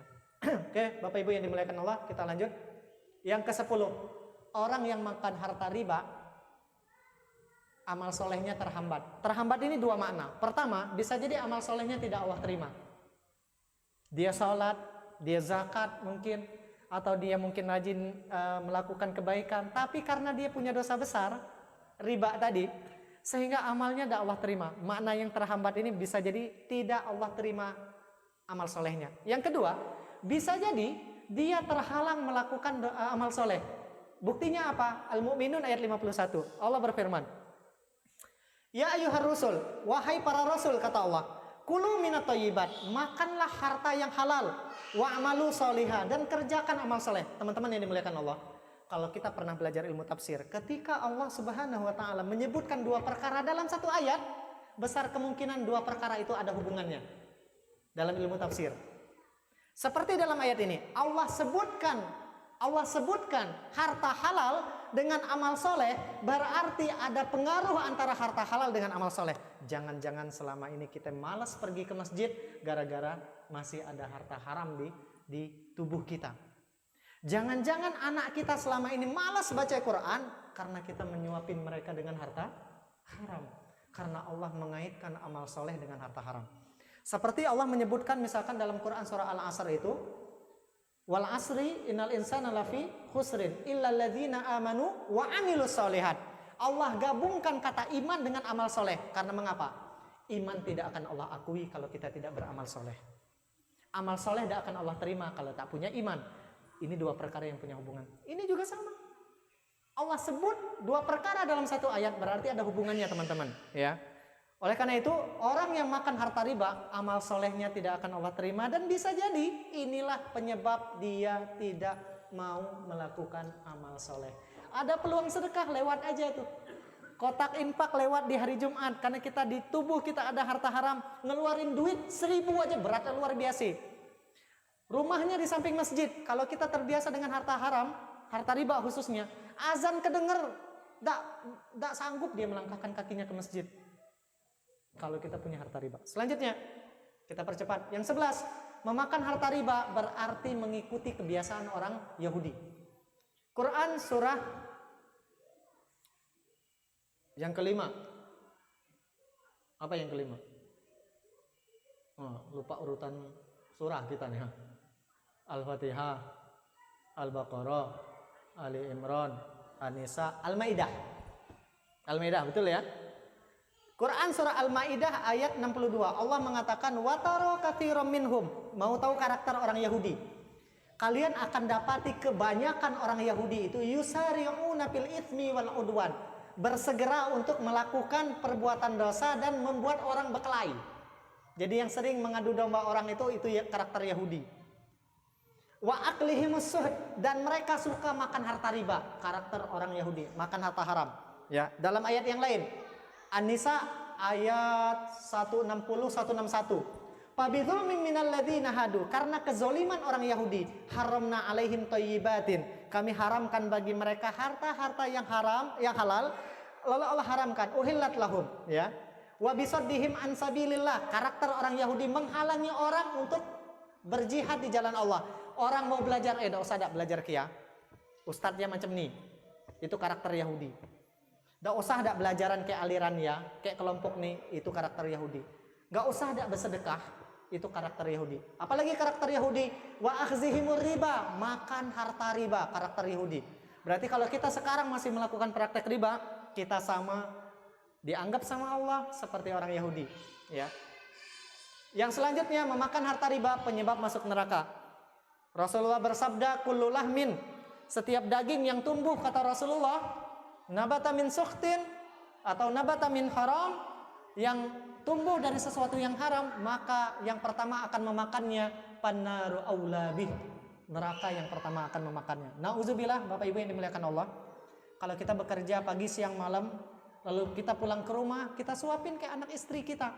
Kira-kira kita secara tidak langsung menjerumuskan anak istri kita ke dalam siksa api neraka. Target kita masuk surga sekeluarga tak akan terwujud gara-gara kita makan harta haram.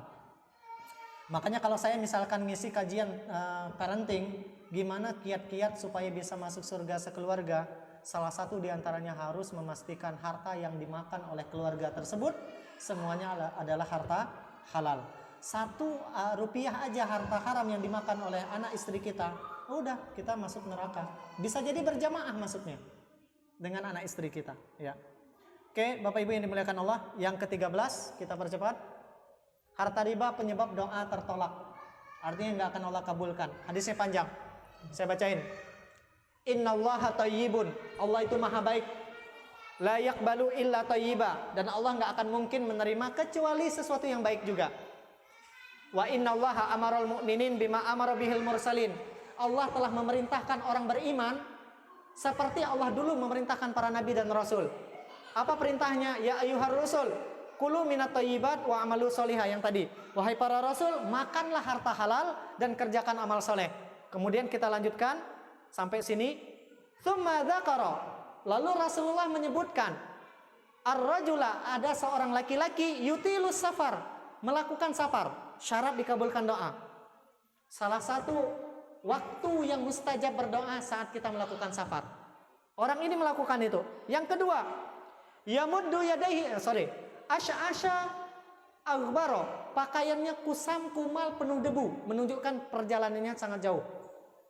Yang kedua, yamuddu yadaihi ila sama, mengangkat kedua tangannya ke langit, syarat dikabulkan doa yang kedua. Maka kalau berdoa jangan angkat tangan. Ada tidak orang berdoa dan angkat tangan? Ada. Itu peluang dikabulkannya kecil. Dalam hadis yang lain Rasulullah mengatakan, innallaha hayyun karim. Allah itu punya sifat pemalu, punya sifat malu, mulia. Yastahi idza rafa'a ar-rajulu yadayhi ila sama ayyarudda sifran khaibataini. Kalau seorang hamba mengangkat tangannya, Allah malu tidak ngabulin doanya. Berarti syarat dikabulkan doa ngangkat tangan, Pak, Bu. Ngangkatnya menpacak tinggi-tinggi. Dalam sebuah hadis disebutkan Rasulullah kalau berdoa sampai kelihatan ketiaknya. Maka kalau ada orang berdoa ditaruh di pahanya, ini berdoa dek kawan nyusah namanya. Tidak akan Allah kabulin, Allah pun tidak kawan nyusah nak ngabul. Jadi kalau berdoa angkat tinggi-tinggi, ya, seakan-akan kita minta benar sama Allah. Pernah nggak lihat orang berdoa dia kayak gini? Pernah nggak? Itu yang betul. Dia benar-benar menunjukkan bahwasanya dia memang benar-benar butuh. Orang ini juga sama, melakukan safar, mengangkat kedua tangannya. Kemudian yang selanjutnya, nih teman-teman, dia berdoa dengan doa yang sangat disukai oleh Allah. Panggilan Ya Rob, memulai doa dengan Ya Rob itu Allah sangat suka. Ya Rob, panggilan doa yang sangat Allah sukai. Karena mengapa? Ya Rob ini doa yang sering dipanjatkan oleh para nabi ketika memulai doanya. Ya Rob. 3 syarat dikabulkan doa ada pada orang ini. Melakukan safar, mengangkat tangan, berdoa dengan doa yang dilakukan oleh para nabi. Memuji Allah dengan kalimat Ya Rob. Dimulai doanya. Tapi kata Rasulullah, wa mat'amuhu haram, yang dia makan haram. Wa masyrabuhu haram, yang dia minum haram. Wa malbasuhu haram, baju yang dia pakai itu haram. Wa udhiya bil haram, yang melekat pada tubuhnya semuanya berasal dari haram. Fa anna yustajabulah, bagaimana Allah akan kabulkan doanya. Jadi barang siapa yang terlibat harta riba, doanya tidak akan mustajab. Ya. Mungkin minta jodoh tapi kena begawi di tempat riba, jangan-jangan gara-gara tulahnya tidak diberi Allah jodoh. Minta keluarganya bahagia tapi mungkin masih bekerja di tempat riba. Allah nggak akan kasih dia kebahagiaan. Ya. Minta apa lagi? Diberi anak mungkin karena dia belum punya anak, tapi karena masih kerja atau masih makan harta riba, Allah nggak akan kabulkan. Makanya salah satu hal yang harus kita lakukan kalau doa kita belum mustajab, jangan-jangan ada harta riba. Selanjutnya teman-teman, ya kita lewatkan yang ini, yang terakhir. Nah, gimana kiat berhenti dari harta riba? Ini mudah-mudahan bisa kita lakukan. Yang pertama, kalau tidak mau terlibat harta riba, berilmu dulu sebelum membeli atau sebelum melakukan transaksi apapun harus tahu ilmunya. Ketika misalkan kita ada deal dengan seseorang, termasuk mungkin dengan perbankan, syariah sekalipun, kita harus tahu ilmunya. Kalau kita tahu ilmunya, aman kita dari riba. Makanya tadi di awal Umar mengatakan apa? Nggak boleh ada orang jualan di pasar kami kecuali dia tahu ilmu. Ali juga sama. Barang siapa yang berbisnis, bertransaksi, nggak ada ilmu, irtatama fir riba, pasti dia melakukan praktek riba. Mohon maaf, ada sebuah perbankan yang masih melakukan praktek kredit emas. Tidak usah disebut. Kita lah tahu sama tahu. Emas tidak boleh kredit. Kalau emas kredit, itu hukumnya haram. Nah, kita harus tahu ilmunya supaya kita tidak terlibat riba.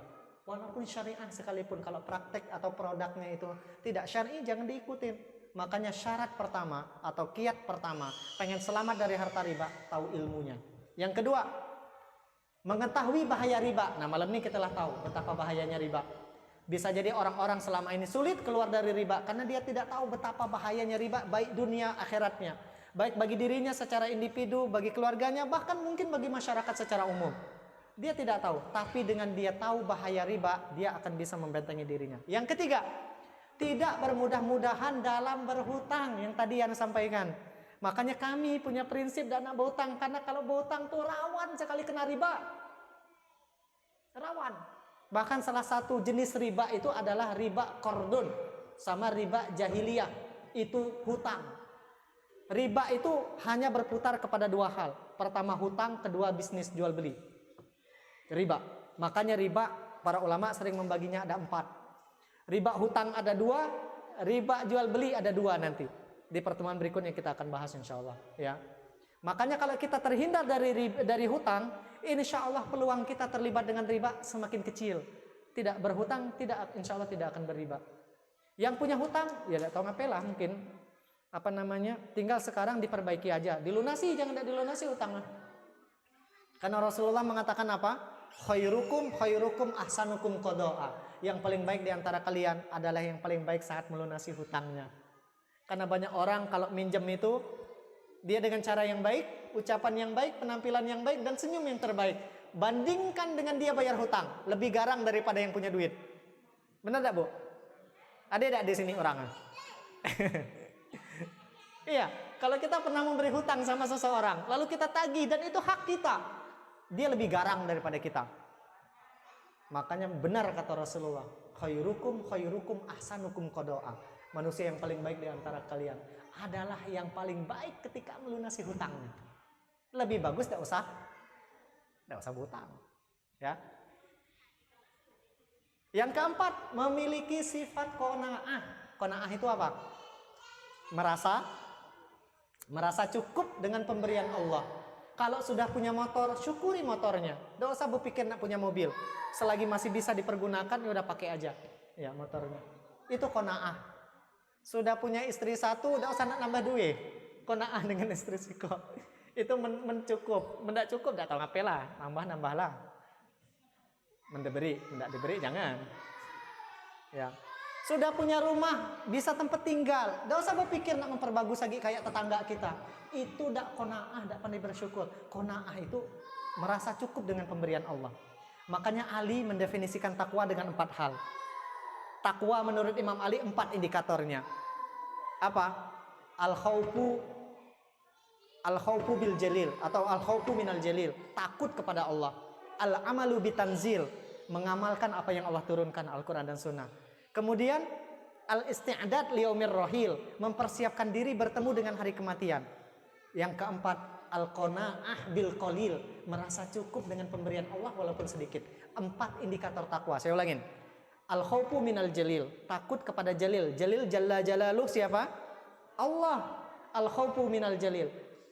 Yang kedua, al-amalu bitanzil, mengamalkan apa yang Allah turunkan. Yang ketiga, al-isti'dad liyaumir rahil, mempersiapkan diri kita bertemu dengan yaumur rahil, hari kematian.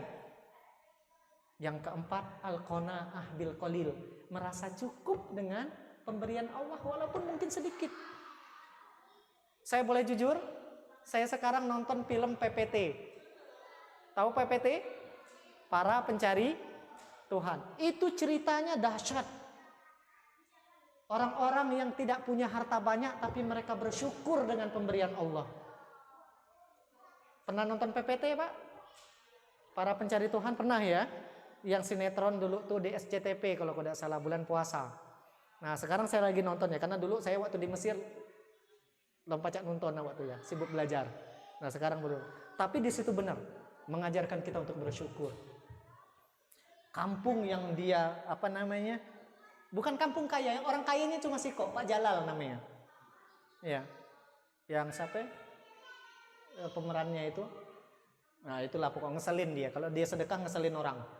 Nah, tapi banyak pelajarannya. Oh, betapa hidup kita itu harus bersyukur. Ada orang yang tidak pacak makan tiap hari, tapi mereka bersyukur pacak makan bayam liar. Nah, itulah qanaah. Kalau kita punya sifat qanaah, insya Allah selamat dari riba. Yang terakhir, Bapak Ibu yang dimuliakan Allah, kalau pengen selamat dari riba, minta sama Allah. agar diselamatkan dari harta riba. Makanya Rasulullah berdoa dengan sebuah doa, Allahumma kfini bihalalika an haramika. Ya Allah, cukupkan aku, kata Rasulullah, dengan harta halalmu daripada aku mendapatkan harta harammu.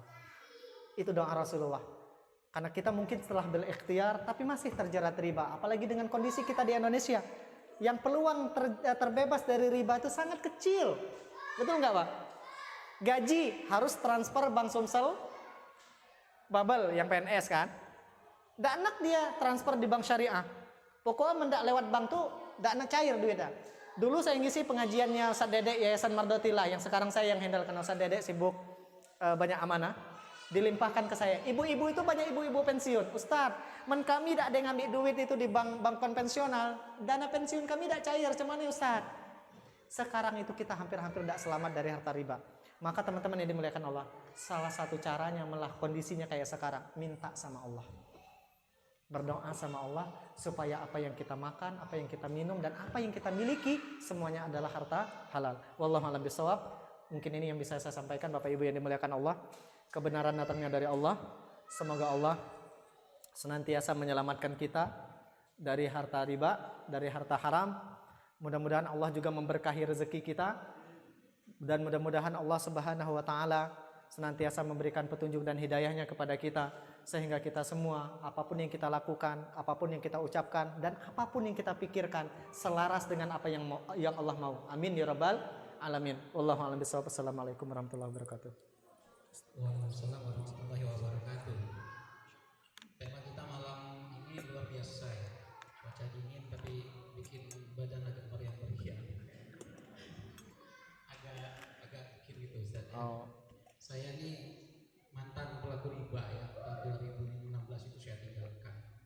Setelah tahu belajar ilmunya, alhamdulillah. Ternyata barang siapa yang meninggal sesuatu itu pasti Allah akan bagi dirinya berdua. Itu janji Allah. Namanya Allah berjanji pada umat, pasti itu akan Allah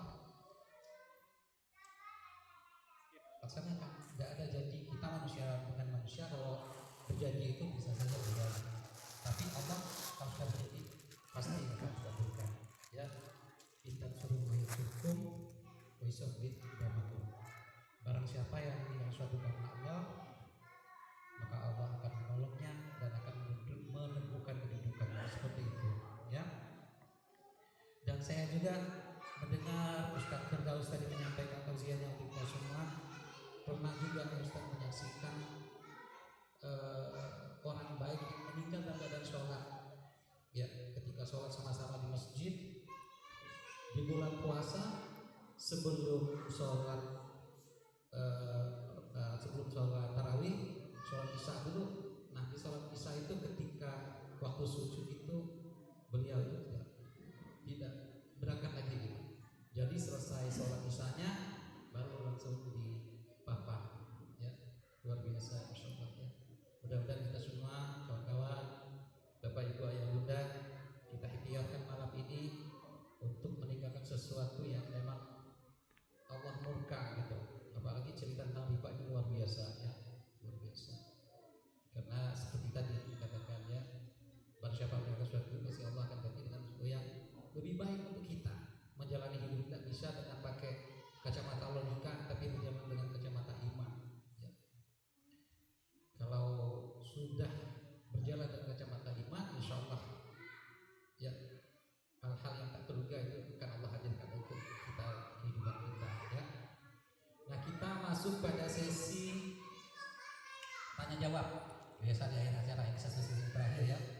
Silakan ayah bunda, abang kakak yang bertanya, kami persilakan. Bapak silakan. Assalamualaikum warahmatullahi wabarakatuh. Perkenalkan, nama saya Khairul, tinggal di Bukit Besar, Kecamatan Budiman. Yang ingin saya tanyakan, Ustaz, saya juga pernah dulu bergelut di riba, yaitu sering pinjam duit, pinjam sekian, bayar sekian, yaitu mengenai ketika kita menyimpan menyimpan uang di bank. Jadi simpanan kita itu di bank, tapi kita ingin menyelamatkannya kan Ustaz, untuk supaya kita aman. Karena memang kadang-kadang di masyarakat kita itu kadang kita sering memasukkan dengan hal segala macam kehilangan uang ya. Nah, bagaimana hukumnya? Tapi kita tidak, ketika kita ngambil uang itu tabungan kita itu, kita tidak mengambil ribanya, tapi kita ngambil uang yang kita tabung. Misalkan tidak, tabungan kita 5 juta gitu. Kita ambilnya 5 juta, tapi lebihnya kita ambil. Bagaimana itu? Kalau memang ada solusinya, mohon penjelasannya. Terima kasih. Oke, langsung deh Bapak. Oke. Saat Bapak nabung itu, bank syariah sudah ada loh. Dulunya belum. Sekarang masih di situlah duitnya. Tapi AGAD.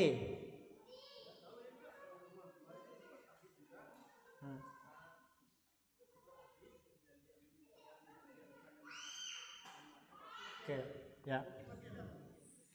Di fatwa iya. Istri ya. Oke, siap. Jadi gini Pak, di dalam ilmu fikih ada satu kaidah fikih namanya ad-darurah tubihul mahdzurah. Keadaan darurat membolehkan kita melakukan perkara-perkara yang mahdzur. Mahdzur itu perkara yang tidak dibolehkan. Kita tahu menabung di bank konvensional itu hukumnya riba, haram ya. Oke.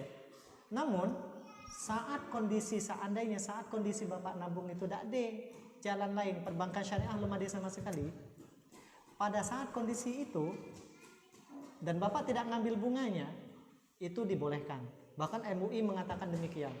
Ketika tidak ada perbankan syariah yang bisa dipergunakan, hanya ada satu-satunya perbankan konvensional yang bisa kita amankan duit kita. Dalam kondisi itu dibolehkan, tapi dengan keadaan darurat, tidak selamanya. Nah, dengan munculnya perbankan syariah, anak-anak Bapak harus hijrah. Karena akadnya pasti beda. Kalau perbankan konvensional pasti pakai sistem riba. Bapak nabung, nanti Bapak dapat bunga dan seterusnya. Atau sebaliknya, Bapak minjam, Bapak bayarnya pasti lebih gitu kan. Tapi dengan munculnya perbankan syariah, bahkan bank-bank konvensional pun sudah mulai ada ikhtiar ke situ. Dengan munculnya bank konvensional yang dengan label syariah di belakangnya itu, berarti anak-anak Bapak pun harus hijrah. Ya. Gimana dengan uang yang masih di situ? Ya anak-anak harus dikeluarin Pak, dipindahin sekarang duitnya itu. Gitu. Wallahu a'lam. Oke, lanjut. Baik, langsung ya, Bapak jadi. Ini langsung kasih. Azaidan tadi. Ya. Lanjut dulu ya. Baik, untuk penanya yang kedua kita minta nih dari bunda-bunda nih, ada yang mau nanyakan silakan. Tadi ada yang mana dulu ya? Tadi yang di sebelah sana yang pertama tadi angkat siapa ya? Lihat, nggak ada ya? Baik, silakan yang Bang Yudi yang dia.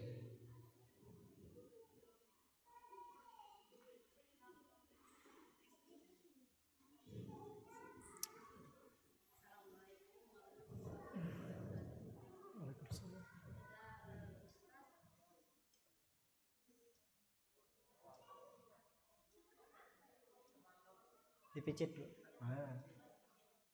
Lama-lama Bu. Picitnya lama. Oke, siap. Bismillahirrahmanirrahim. Assalamualaikum warahmatullahi wabarakatuh. Baiklah Ustaz, kita tahu ya penanaman riba ini nggak ada toleransinya gitu. Apalagi asuransi itu termasuk riba atau enggak. Terus kalau memang mengatakan ada asuransi syariah juga. Nah, bagaimana dengan BPJS kesehatan atau BPJS ketenagakerjaan? Karena itu kan itu dari asuransi juga, namanya Astek dengan Askes. Nah, sedangkan di instansi mengharuskan kita itu yang terlibat ikut gitu kan. Nah, ya. Satu lagi juga yang mungkin pribadi keluarga saya juga ada juga yang yang sempat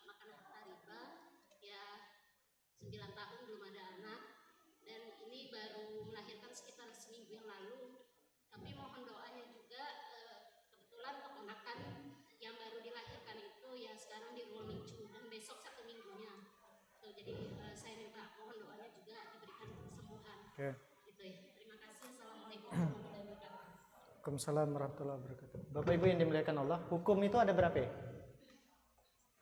Hukum ada berapa ya dalam ilmu fikih? Lah dibahas ke Ustaz Dedek kemarin. Ada pertama wajib, kedua sunnah, ketiga haram, 4 makruh, 5 mubah. Bid'ah bukan hukum, sekali lagi bid'ah bukan hukum. Jadi kalau ada orang bilang ini hukumnya bid'ah, berarti tidak paham. Dalam ilmu fikih hukum cuma 5. Hukum ada dalam satu kaidah usul fikih, al-hukmu yaduru ma'a illatihi. Menentukan status hukum yang 5 tadi sangat tergantung dengan asbabnya, illah, alasan transaksinya. Dalam praktek itu atau dalam menentukan hukumnya itu, Ibu, kita tidak pacak menentukan asuransi ini halal keedah, maka kita harus tahu dulu tuh akadnya cemane. Sama BPJS kita harus pelajari dulu akadnya. Makanya nanti salah satu bab yang harus saya bahas itu, di dalam bab muamalah itu ada satu konsep umum yang tidak boleh ditabrak. Pertama, harus ada asas saling ridho, harus ada kejelasan, tidak boleh ada unsur riba, tidak boleh ada unsur judi, ya, tidak boleh ada kezoliman. Nah, itu salah satu diantaranya. Dalam transaksi BPJS misalkan kita sebutlah nih, ada tidak salah satu dari itu? Contoh, pembayarannya menggunakan bank apa? Konvensional kan, otomatis kan? Ada tidak BPJS pakai bank syariah? Konvensional kan? Bayarnya pun pakai perbankan konvensional. Satu. Yang kedua, ada nggak unsur kezolimannya? Seandainya kita tidak bayar, ada tidak denda segala macam? Tuh, dan segala macamnya yang kita sebagai peserta itu merasa dizolimi lah pokoknya. Bayar sekian, ternyata ketika masuk rumah sakit tidak sesuai dengan yang seharusnya. Maka menentukan hukum suatu transaksi, asuransi juga sama, Bu. Asuransi kah, termasuk mohon maaf perbankan syariah yang tadi saya sampaikan. Kita bisa menilai ini akadnya sesuai keedah, itu tergantung dari hukumnya apa, tergantung dari akadnya. Sangat tergantung dari akadnya. Maka kita tidak pacak menentukan asuransi itu haram atau tidak kalau kita belum tahu hukum transaksi macam mana. Kita tidak bisa menilai BPJS itu hukumnya haram keedah, tergantung akadnya. Karena satu kaidah fikih tadi mengatakan al-hukmu yaduru ma'a illatihi. Hukum yang 5 tadi sangat tergantung dengan akadnya. Haram bisa jadi mubah.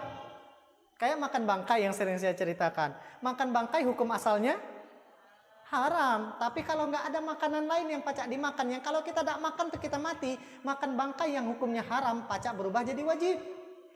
Menikah hukumnya apa? Ikhtilaful ulama nih. Menikah hukumnya apa? Yang 5 tuh hukum asalnya an-nikahu sunnah. Nikah tuh sangat dianjurkan. Tapi menikah bisa wajib jika orang dia sudah mampu dan dia khawatir jatuh kepada perbuatan zina. Wajib hukumnya. Nikah bisa jadi haram kalau dia niat menikahnya ingin menyakiti istrinya. Jadi hukum itu sangat tergantung dengan alasannya. Al-hukmu yaduru ma'a illatihi tadi. Transaksi juga sama. Kita tidak pacak menilai transaksi itu haram, apa mubah, apa makruh, apa wajib, sangat tergantung dengan akadnya, Bu. Ya, jadi itu yang harus kita pahami dulu. Jadi kalau ibu tanya, Ustadz, asuransi cemane? Ya tergantung akadnya cemane dulu. Maka kalau ada orang nanya sama saya harus tahu dulu akadnya. Contoh kemarin, saya sebut aja ya, PT Timah menawarkan peminjaman modal kepada beberapa UMKM. Ada yang nanya sama saya, Ustadz Firdaus, ini saya ambil nggak nih dealnya? Peminjamannya kalau saya nggak salah 50 juta. Hukumnya riba apa enggak? Ya saya harus pelajari dulu. Ya surat mereka itu dari PT Timah kepada itu kan ada suratnya. Saya pelajarin dulu gimana akadnya, bagaimana dan seterusnya. Jadi wallahu a'lam. Gitu, Bang. Oke. Lah 8:30 loh. Baik, Bunda, ini tentang kajian kita malam ini bertemakan malam ini masih dilanjutkan. Insyaallah Ustaz Firdaus akan hadir pada Rabu depan. Semoga ya kita bisa ikut lagi untuk biar lebih afdol kita mendapatkan ilmu ini ya. Kalau di